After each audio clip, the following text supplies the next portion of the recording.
दोस्तों, ट्रंप के बीच बचाव के बाद में मिडिल ईस्ट की जंग तो रुक गई, लेकिन ईरान रुकने का नाम नहीं ले रहा। इजराइल की हिमाकत और अमेरिका की दोहरी नीति से सबक लेते हुए ईरानी संसद ने एक ऐसा बिल पास कर दिया है जिसने व्हाइट हाउस तक के होश फाख्ता कर दिए हैं।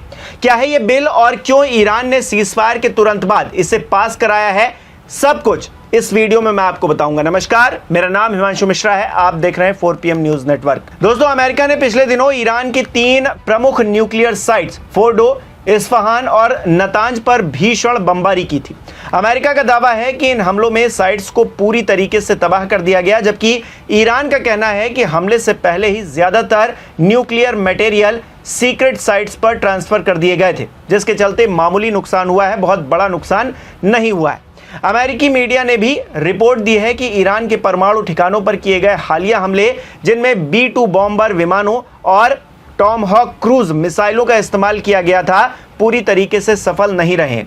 इस बीच सीज फायर का ऐलान भी कर दिया गया है, जिसके तुरंत बाद ईरान की संसद ने तत्काल प्रभाव से एक अहम बिल पास करवा लिया है, जिसमें कहा गया है कि इस्लामिक देश अब इंटरनेशनल एटॉमिक एनर्जी एजेंसी के साथ में कोई भी सहयोग नहीं करेगा। यह फैसला बहुत बड़ा इसलिए दोस्तों, क्योंकि इसके जरिए ईरान अब IAEA के इंस्पेक्शन को रोक देगा और अपनी न्यूक्लियर साइट्स तक इंटरनेशनल एजेंसी की पहुंच सीमित कर देगा। न्यूक्लियर वॉचडॉग कही जाने वाली परमाणु ऊर्जा एजेंसी से अगर ईरान सहयोग खत्म कर रहा है, तो इसका मतलब यही है कि वो अपने न्यूक्लियर प्रोग्राम के साथ आगे क्या करेगा और कैसे करेगा, इस बात की कोई भी जानकारी और डेटा एजेंसी को नहीं मिल पाएगा। साथ ही एजेंसी की तरफ से विजिट करने वाले ऑब्जर्वर्स अब ईरान की न्यूक्लियर साइट्स का दौरा भी नहीं कर पाएंगे।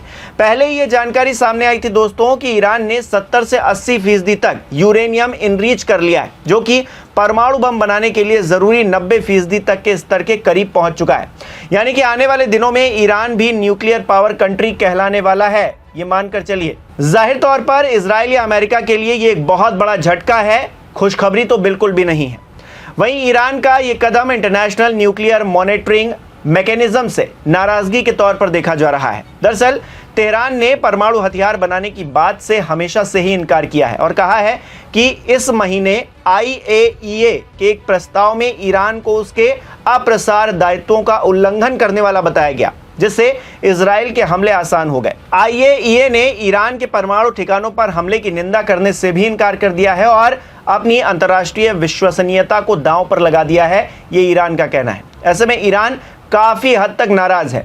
यही वजह है कि संसद से बिल पास करवाए जा रहे हैं। जानकारों का मानना है कि ईरान का यह फैसला वेस्टर्न कंट्रीज के साथ में तनाव को और बढ़ा सकता है और पूरे मिडिल ईस्ट को फिर से अस्थिर कर सकता है। हालांकि ईरान इसे अपने देश की सुरक्षा के साथ जोड़कर देख रहा है। दोस्तों, इजराइल ने बार बार ये कहा है कि वो अपने सबसे पुराने दुश्मन यानी कि ईरान को परमाणु हथियार बनाने नहीं देगा, जबकि ईरानी संसद के अध्यक्ष मोहम्मद बाकर कलीबाफ ने कहा है कि ईरान अपने असैन्य परमाणु कार्यक्रम को और तेज करेगा। जहां तक की बात IAEA की है, तो 2000 के दशक से ही ईरान के एजेंसी के साथ में तनावपूर्ण रिश्ते रहे हैं।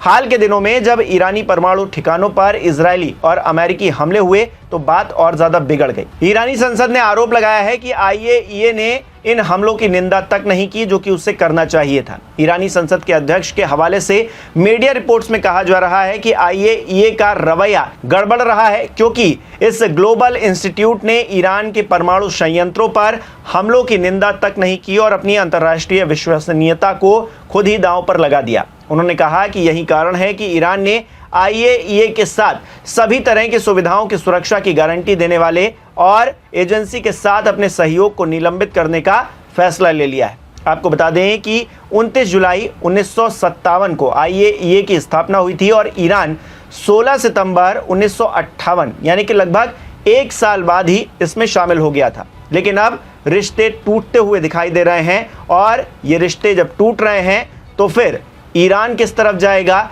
इजराइल जो कि जंग में है वो किस तरफ जाएगा और अमेरिका का क्या रोल रहेगा, ये आने वाले दिनों में देखना दिलचस्प रहेगा। दूसरी तरफ युद्ध को लेकर इजरायली सरकार के भीतर भी गंभीर असहमतियां देखने को मिल रही हैं। यूनाइटेड टोरा जुडाइज्म पार्टी के सांसद मोशे गाफनी ने एक बैठक के दौरान प्रधानमंत्री बेंजामिन नेतन्याहू की रणनीति पर खुलकर सवाल उठाए और कहा कि उन्हें समझ नहीं आता कि इजराइल गाजा में किस लिए लड़ रहा है, हम वहां क्या हासिल करना चाहते हैं जिसकी कीमत हमारे सैनिकों की जान से चुकानी पड़ रही है। उन्होंने यहां तक कह दिया कि देश को डोनाल्ड ट्रंप जैसे नेता की जरूरत है और इजराइल को अभी तक ये सौभाग्य नहीं मिला है। उनका कहना है कि यहां किसी ट्रंप जैसी शख्सियत की जरूरत थी जो आकर कहे कि हम बंधकों को वापस ला रहे हैं, इस सब को रोक रहे हैं और नॉर्मलाइजेशन की तरफ कदम बढ़ा रहे हैं। यानी इजराइल में ही नेतन्याहू की कार्यशैली पर सवाल खड़े हो रहे हैं। दुनिया की क्या ही बात की जाए, फिलहाल तनाव की स्थिति बनी हुई है। सीज फायर भले ही हो गया है लेकिन राउंड 2 को लेकर चर्चा तेज है। ऐसे में आने वाले कुछ दिन काफ़ी अहम रहने वाले हैं और इस बीच ये जो बिल पास करवाया गया है ये अपने आप में एक बहुत बड़ी बात हो गई है दोस्तों। इंटरनेशनली मीडिया इसको कवर कर रहा है और हर कोई सिर्फ इस बात पर आंखें लगाए हुए है कि अमेरिका या इजराइल इसको लेकर क्या करने वाले हैं, क्या कहने वाले हैं। ईरान का ये कदम इंटरनेशनल न्यूक्लियर मॉनिटरिंग मैकेनिज्म से नाराजगी के तौर पर देखा जा रहा है, जैसा कि मैंने आपको पहले बताया भी। और इस तरह की जब परिस्थिति बन गई है तो क्या आने वाले दिनों में और भी तनाव बढ़ेगा या फिर क्या रहेगा, ये देखने वाली बात होगी। क्योंकि इंटरनेशनल एटॉमिक एनर्जी एजेंसी के साथ में अगर ईरान सहयोग नहीं करेगा और वो ये कह रहा है, ये बताने की कोशिश कर रहा है, ये जताने की कोशिश कर रहा है कि अब हम जो करेंगे आपको नहीं बताएंगे, तो ऐसे में गुपचुप तरीके से क्या ईरान परमाणु हथियार बना लेगा और एक दिन पता चलेगा कि ईरान भी परमाणु संपन्न राष्ट्र हो गया है। और जब वो वक्त आएगा तो फिर इजराइल और अमेरिका का क्या होगा दोस्तों, अपने आप में ये बहुत अहम बात रहेगी। आप इस पूरे विषय को किस तरह से देख रहे हैं? जिस तरह से ईरान ने एक फैसला लिया है, अपने यहाँ संसद में एक बिल पास करवाया है और इंटरनेशनल एटॉमिक एनर्जी एजेंसी के साथ में सहयोग से इनकार कर दिया है, आप इस पूरे विषय को कैसे देखते हैं हमें कमेंट करके ज़रूर बताइए।